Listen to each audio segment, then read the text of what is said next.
Okay, so welcome to week 5 of our social emotional learning workshop.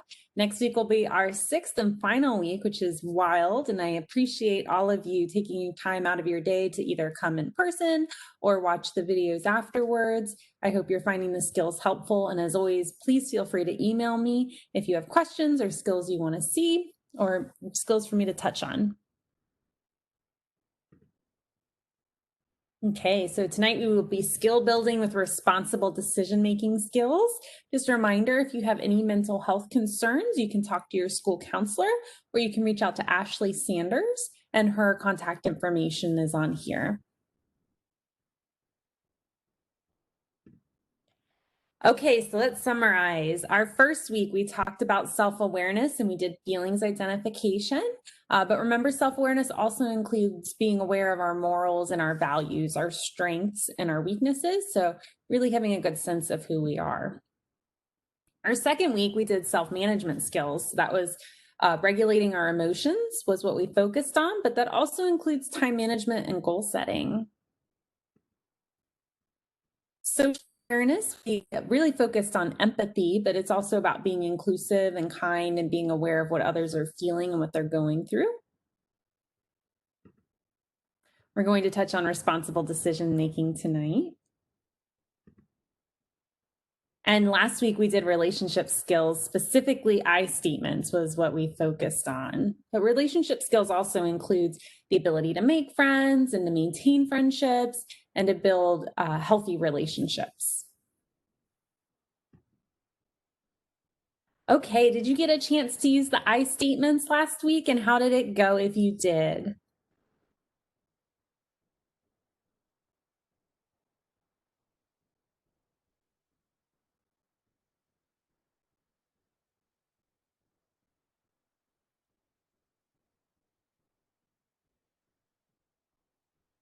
And just a reminder for everyone else, the I statements was where you said I, and then you inserted your feeling, and then when, and you inserted when you felt that, and then what you needed to feel better. So I feel happy when I have parents come to my workshop. I need you to continue to attend or to watch the video recordings on the SEL resource page. So you can use all sorts of emotions for I statements. So I hope that went well for everyone. Okay, so we're going to talk about responsible decision making tonight. So responsible decision making has a lot of parts to it. First, you have to identify the problem. Then you have to look at what your options are to solve the problem. Generally, we have two kind of opposing options, but there's always a multitude of options that we can pick from. Weighing the pros and cons. So if I make this decision, what are the good things that are going to come of it? And then if I make this decision, what are the good and bad things that come from that? And then ethical considerations. So as we're making decisions, we have to consider the impact our decisions will have on ourselves and everyone else involved. So remember, our decisions impact others around us as well.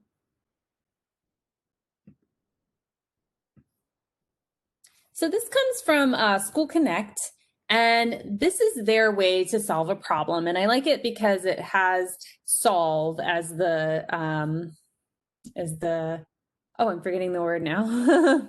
I think acronym for this. So you will stop with the S, stop and think. So this might be where some of our self-regulation skills come in, where we're regulating so that we can think, so that we can connect back to that prefrontal cortex and our critical thinking and problem-solving skills. Then after we stop and think, we will objectively state the problem. So what is the problem from each person's point of view? And then after we've stated the problem, we're going to think about all the possible options and outcomes that we have for this problem. So again, I mentioned usually we have two big opposing ones. Should I pick up my room or should I not pick up my room? But there's always a multitude of possibilities too. So there's sometimes things that we don't consider as much as well. V, voice your choice and act. So what is the optimal solution and how can you act on it? So again, that's the ethical consideration. So knowing that my decision doesn't just impact me, but it impacts other people as well. So how can I solve this in the best way for myself and others? and then evaluate and adjust. So I made this decision, but is it working? And if not, do I need to go back to the drawing board? How can I adjust, or what can I do now?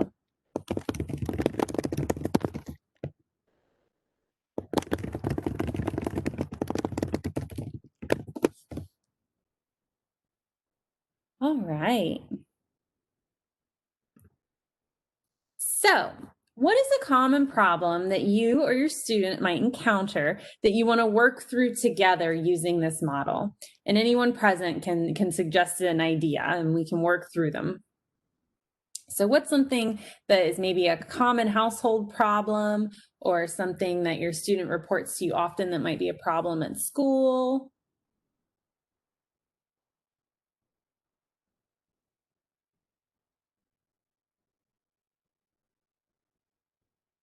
Oh, verbal self-control. Okay. Is that in the home or the school setting? And is that with an adult or another child? Okay. So kids don't listen. So what is something that you usually ask them to do and they don't want to do? Like pick up their room or chores, or let's get specific here so that we can really dig in. Okay, chores. So let's say you're asking them to pick up their room. Okay. So blurting, yes. Okay. So we'll do a couple different scenarios. Let's start with since we're doing this to help students as well, let's do this from the student perspective. So I'm the child, and my mom has just asked me to go pick up my room.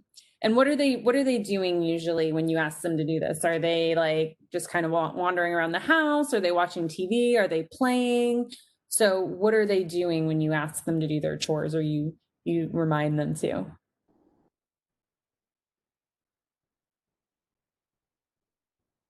Watching TV. Okay. So I'm the student. I'm sitting in front of the TV. I'm going to go with Toy Story because that's my son's favorite movie at the moment. It's on repeat in my house. So I'm watching Toy Story, and my mom comes up to me and says, "Hey, you need to go pick up your room." And I say, "Wait, no, 5 more minutes, or I want to finish this, or I'll do it later." And mom says, "Nope, you need to do it now." So as the student, what am I feeling? What do you guys think I might be feeling as the student watching TV? And then I'm being told I need to do chores. Or if you have your student with you, um, you can ask them what they would be feeling. Upset. Yes. Okay. When your child, or as the student, remember I'm the student, if I'm upset, what should I do immediately? Because am I ready to solve the problem now if I'm upset?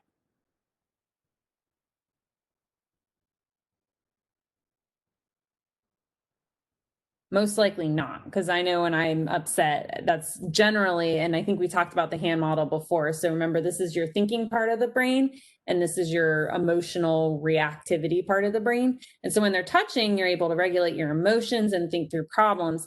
But when you flip your lid, as Dan Siegel calls it, and these are no longer touching, you're no longer able to use your critical thinking skills. And often when the student's lid flips, the parent's lid flips because it's mirror neurons, and then not a lot gets accomplished. So you tell me I need to go clean my room, I get upset, my lid flips. So am I ready to solve the problem now? Probably not. How can I get ready to solve this problem? Well, let's think back to our self-management skills. My favorite is the 5-finger breathing. So I'm going to breathe in, breathe out, breathe in, and breathe out. Breathe in and breathe out. And breathe in and breathe out. Breathe in and breathe out. And now I'm going to revisit. Am I ready to solve the problem now? Yes. Okay. What is the problem from each person's point of view? So I'm going to challenge you guys. And for our newcomer, the problem is we are asking our student or child to clean their room, and they're watching TV and don't want to. So we're working through that problem using the 5 solve steps. So what is the problem from each person's point of view? So as the parent, what is your point of view on this matter?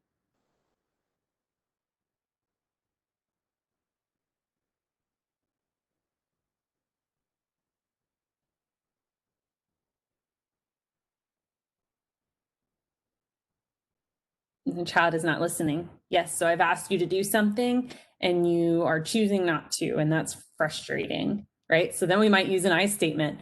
I feel frustrated when I'm not listened to. I need you to turn off the TV and go do your chores.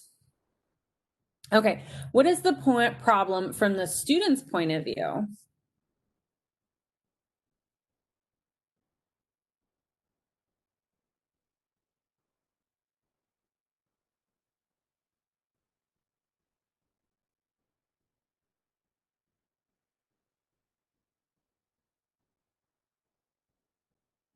Yes, free of no chores. And I'm watching a show I really want to watch and I don't want to be interrupted. Why would I go clean my room when I can keep watching Toy Story? So the problem for the parent is I'm asking you to do something and you're not listening, and that's frustrating. And the problem for the student is that I'm doing something fun and now you're asking me to go do something not fun, and I really don't want to do that.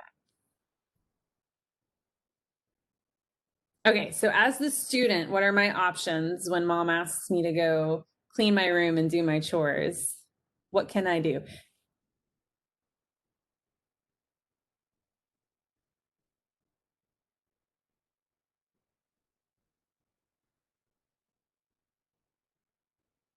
Ignore. Yep, you can say, I'm not going to do that. The opposite of that is comply, right?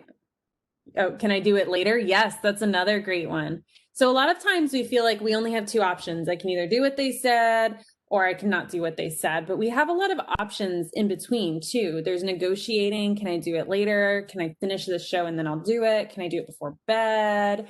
Your kids might get crafty and tell their sibling, hey, if you go clean my room, I'll let you play on my PlayStation later, or I'll give you a couple of dollars. There is going and doing something different altogether. There's going and sitting in your room and pretending like you're cleaning it, but not cleaning it. So there's so many options that are available, and it's good to sit and just think through all the options, even though you're not going to do half those options, that you're going to do probably one or the other. But it's good to know how many options you really do have. And so what are the pros of each option? So if I ignore my mom, I might get to continue watching TV a little bit, and that's fun, and then I don't have to do my chores. But the con to that is mom's going to get even more mad and might take TV privileges away, and then I'll still have to clean my room. And then the other big option was to do it. So the pro of doing it is I get mom off my back and my room's clean, which, not that I'll admit to my mom, but I kind of like having my room clean. But the con of that is I don't get to finish watching my TV show or this movie that I'm watching. And that's frustrating because I'm doing this non-fun activity and giving up a fun activity. So negotiating to do it later, the pros are your parent might agree and then you get to watch your show, and then compromising, the room gets cleaned later. The con of that is you will still have to clean the room later. So after you did this really fun activity, you're going to have to go and clean your room later. Yes, YouTube goes on and on and on, but the flip side to that is they can pause it and come back to it later. Sometimes if they're watching a TV show and they can't record the show, or if something's going on, then they feel like they might miss out. And they might not be able to come back to it, or if I don't watch this, then I'll never know what happens. Which I think most cable companies now have recording capabilities, or you can watch it on demand. So that's not generally a huge issue. But the great thing about YouTube is you can pause and it will keep your browser right up and you can come back to it later. So that might be something good to point out. Okay, and I'm sure, I don't know for sure, but I'm sure YouTube might have like controls where you can lock them out after so long. So that might be something to look into as well. Like you have an hour and then it's going to just shut off, and then that's when you do your chores. So there are ways to problem solve that too, which we can work through that next if you want. Okay, voice your choice and act. So what is the best solution for me as the student?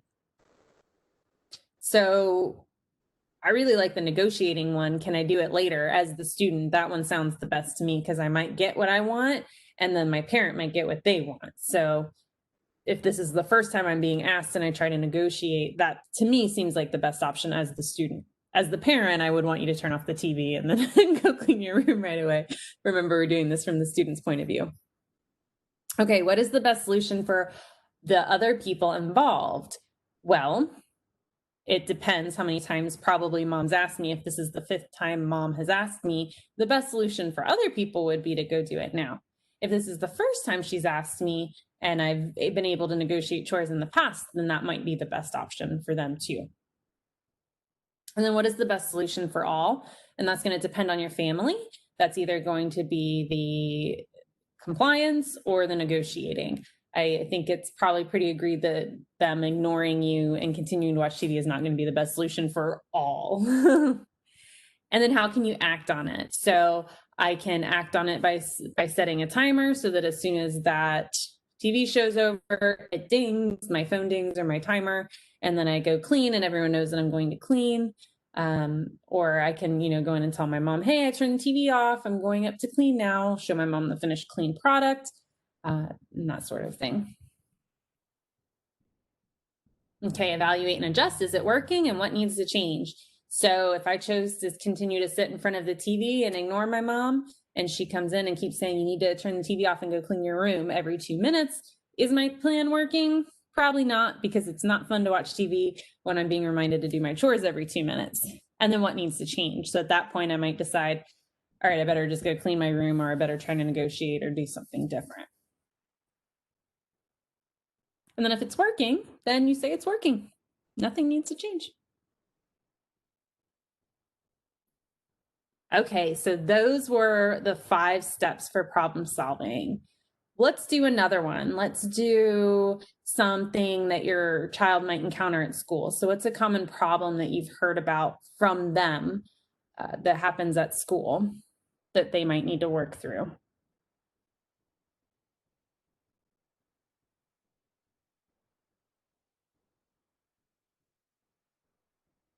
And I know someone said blurting earlier. So having trouble maybe taking turns, whether that be with talking or with a toy.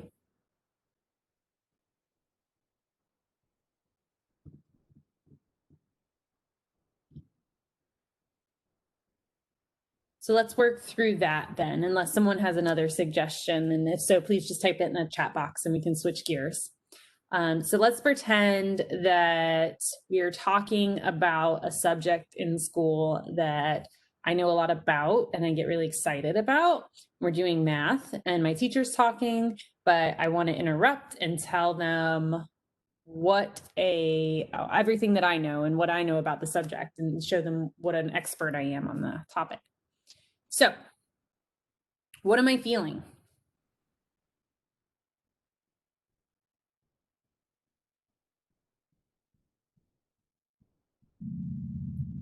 So as the student, what do you think they're feeling? If we're talking about a topic that they really like and they want to blurt and they want to share.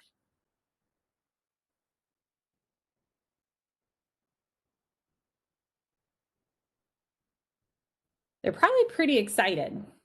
So we're talking about something that I really enjoy and I'm feeling excitement and I'm starting to fidget and bounce up and down in my seat and I'm really excited.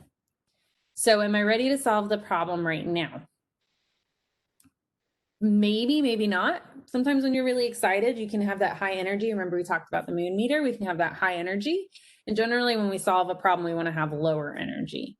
So at that point, they could do balloon breathing, 5-finger breathing, any sort of breathing or self-regulation activity that they can do at their seat. And then how can I get ready to solve this problem? So again, with that self-regulation strategy, and everyone's different. So what works for one student is going to be totally different than what works for another student. Some students like to do things discreetly where the other students can't see. So 5-finger breathing is kind of good because they can do it under their seat. And then Other students don't care, so they might do balloon breathing where everyone can see. So it just depends on the student. Okay, what is the problem from each person's point of view? So as the student, what is their point of view, and what do you think the teacher's point of view might be of the problem?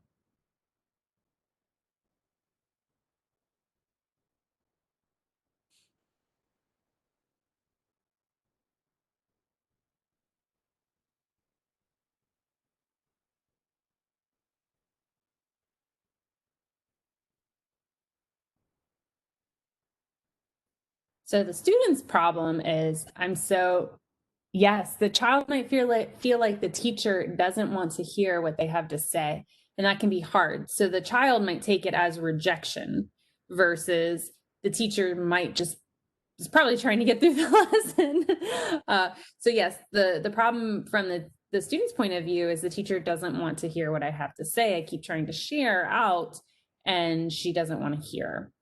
And then the teacher might feel like I'm trying to teach a lesson and my class is struggling with impulse control and is shouting out, and that's distracting other students, or maybe they're sharing the wrong information and then I have to correct them. So two different viewpoints. So we always want to consider the viewpoints of other people. Okay, as the student, what are my options?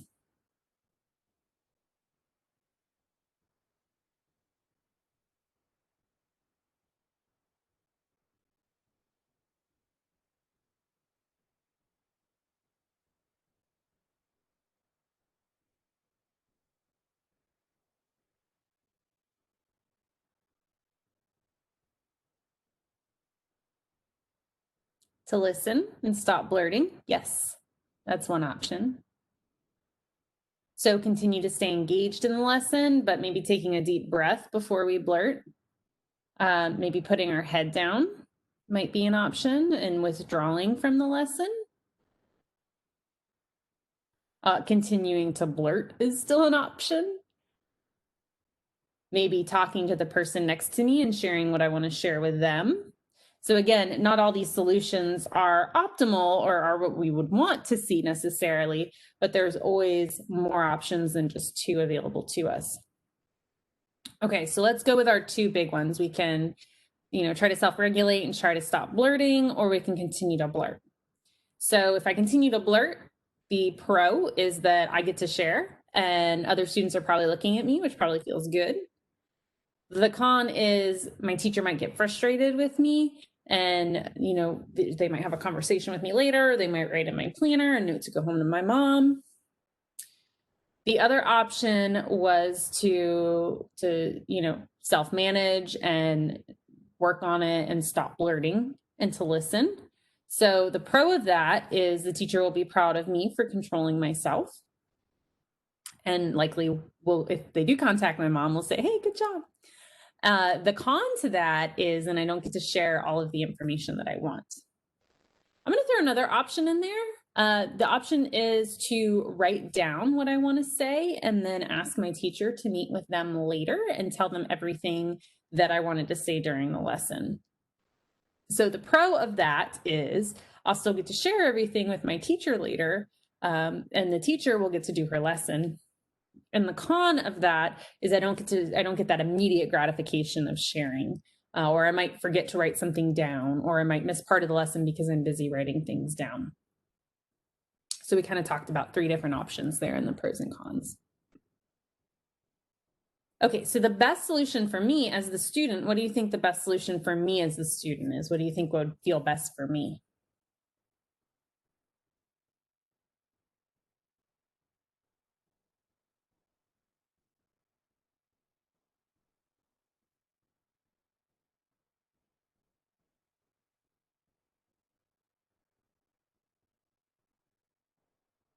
Oh, raising the hand and wait on the teacher. Yep, that might be best for me. Sometimes what's best for me too is what's not best for everyone else. So the best thing for me might also be blurting, because then I get that immediate gratification of sharing what I'm wanting to share, and everyone gets to hear it and I'm getting some attention.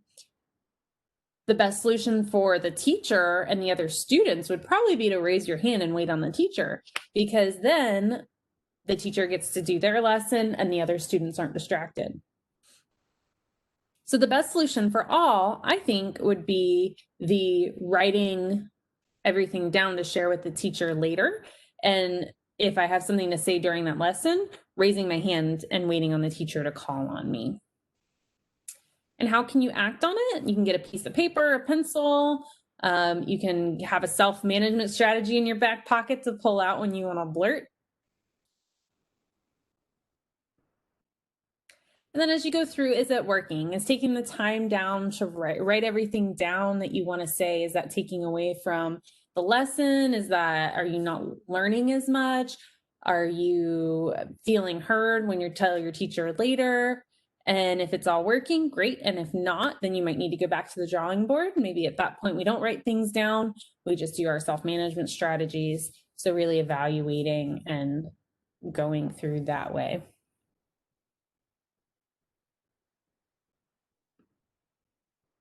All right, so once again, these are the 5 steps, and this was from School Connect.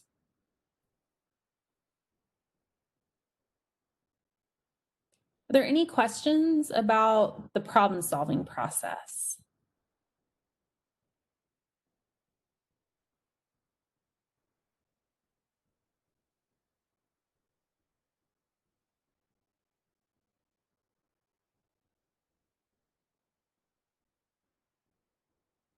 And I think it's important to remember too, my favorite step is where you look at the problem from someone else's point of view, because sometimes it's hard when you're in a problem or you're trying to work through something to think of how someone else might see it. You know, as the parent, we've asked you 5 times to go clean up your room and you're just choosing not to listen to us. But as a student, it's not so much maybe that I don't want to listen to you. It's just I really want to watch this TV show, and why would I want to leave something fun to do something boring?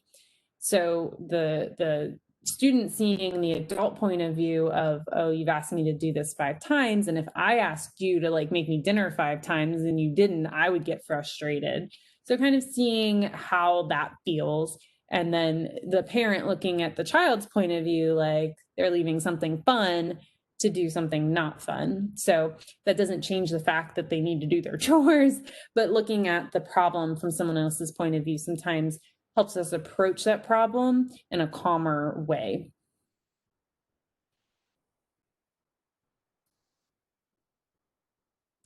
Okay, so your homework is to walk through these steps of solve at least 3 times this week.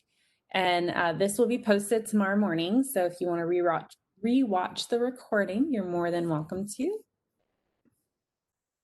So next week is week 6, and we've gone through all 5 domains of social emotional learning. And in week 6, I really want to celebrate you guys and really work on things that would be helpful for you. So my email is here.